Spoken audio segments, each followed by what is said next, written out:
সংখ্যাও তাদের কম, কিন্তু দায়িত্ব তাদের অনেক বেশি। অর্থাৎ এভাবে প্যারেডের পিছনে থাকতে হতে পারে শৃঙ্খলার জন্য, কিন্তু ফাংশন করানোর জন্য স্টেট এবং আইন বিভাগকে আরও বেশি তৎপর হতে হবে।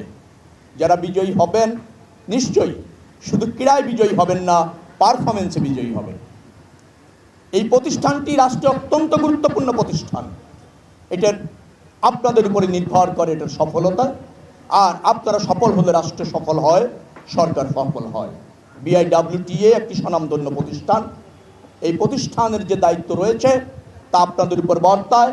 আপনাদের যে সমস্ত সিনিয়র অফিসাররা আমার পাশে আছেন, তাদের সার্বিক নির্দেশনা এবং আপনাদের সহযোগিতার মাধ্যমে সরকার এই প্রতিষ্ঠানকে আরও কার্যকর, আরও লাভজনক, আরও রাষ্ট্রবান্ধব করতে চায়। আমি আপনাদের সার্বাঙ্গিক সফলতা এবং মঙ্গল কামনা করে আজকের এই ক্রীড়া প্রতিযোগিতার শুভ উদ্বোধন ঘোষণা করছি।